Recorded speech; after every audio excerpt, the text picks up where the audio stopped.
Georgia, over to you. Thanks very much, Mark. This is Africa News, and friends, colleagues and the Ivorian government honours the memory of French journalist Jean Helene, who was killed in Abidjan a decade ago. Also, it's election week in Madagascar, and in a country where 9 out of 10 people live below the poverty line, the vast resources available to some of the candidates on the campaign trail is under scrutiny. And we have a rare look at footage filmed by French troops who'd helped turn around Mali's crisis earlier this year. First, a French journalist known as The African, because of his love of the continent, has today, Monday, been honoured by Ivorian authorities, a decade on since his death. Jean Helene has been made Officer of the National Order of the Republic of Ivory Coast. He was working for our sister channel, RFI, when he was shot dead in Abidjan on October 21st, 2003. Ivorian authorities organised a ceremony to award RFI journalist Jean Helene a posthumous honour on the 10th anniversary of his death. Among those paying their respects, the CEO of France Média Monde, which includes RFI and France 24. He died while he was simply doing his job. He was taken in the middle of passions that were not his, in the middle of a fight that was not his. His death is a pillar of democracy. Jean Helene's real name was Christian Baldensperger. He worked under the pseudonym Jean Helene while covering the Côte d'Ivoire in 2003. He was killed by a police sergeant in Abidjan while waiting for the release of 11 imprisoned opposition activists. In 2004, the accused was sentenced to 17 years in prison.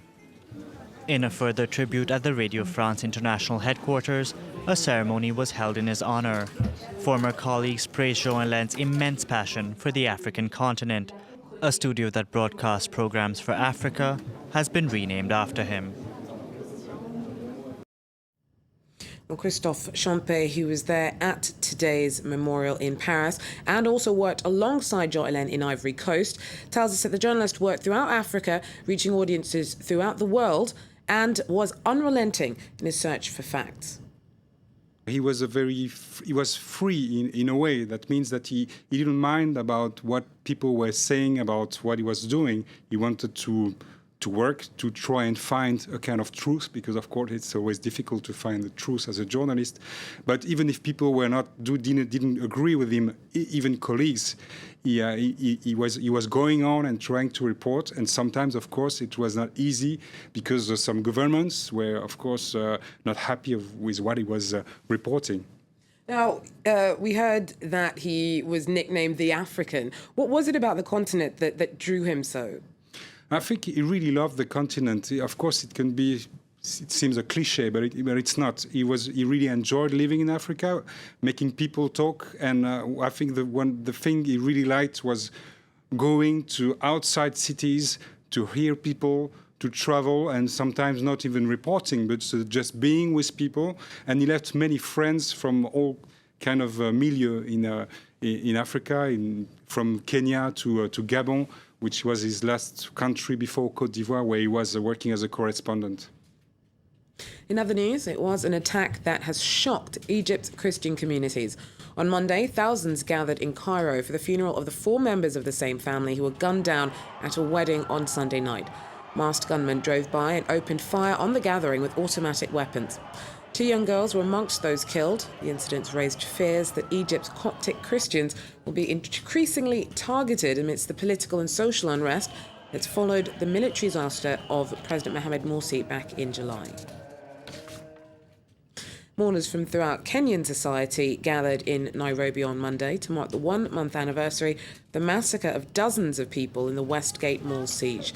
At least 67 were killed when Islamist gunmen from the Somali jihadist sect Al-Shabaab stormed the shopping centre. Today, relatives of those lost and those still missing returned to the site to plant trees and remember the victims. Madagascan voters are hoping that this Friday's presidential election will help end the stagnation that's dogged the nation since its coup back in 2009. Well, with national finances floundering, questions are being asked about the means of some of the more well-heeled candidates in the race. It's difficult to avoid his picture as it's all over the walls of Antananarivo.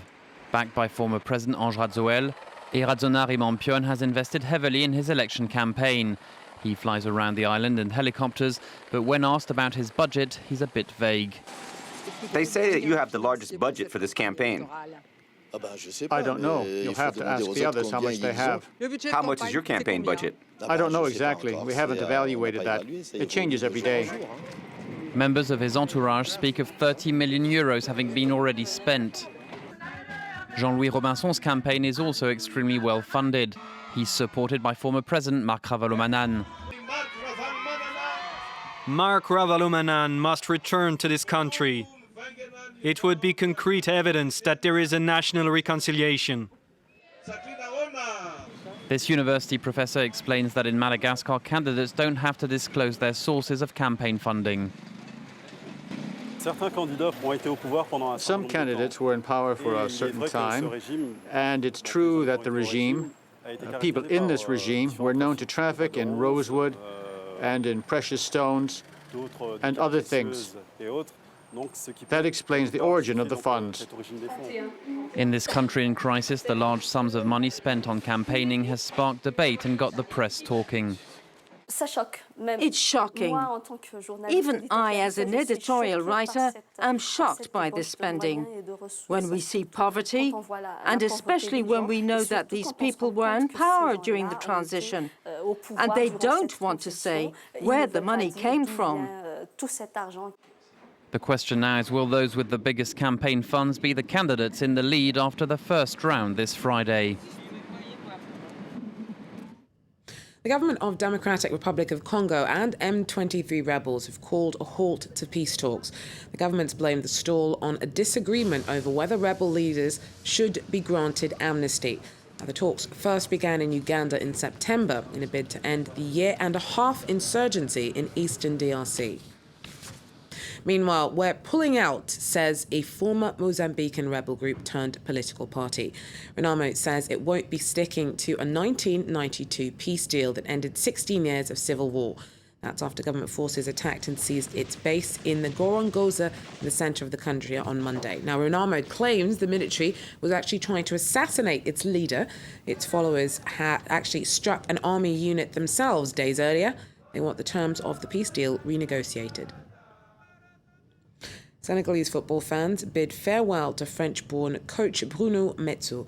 Now, he made his name when he led Senegal to the quarter-finals of the 2002 World Cup. He was buried in the Muslim cemetery of Diouf on Monday. Metsu had converted to Islam and adopted Senegal as his home. Former players from the national team joined his family at the ceremony, as did President Macky Sall. Now, Metsu was just 59 when he succumbed to cancer earlier this month. On Monday, Mali's President Ibrahim Boubacar Keïta acknowledged that Tuareg separatists in the north had legitimate concerns, but he drew the line at independence. Last year, a rebellion in the north led to a jihadist invasion that was only turned around with the help of French troops back in February. We'll look now at a France 2 report in which we see some rare footage filmed by the army of those first battles of the intervention. The French special forces intervened at the beginning of the operation in Mali.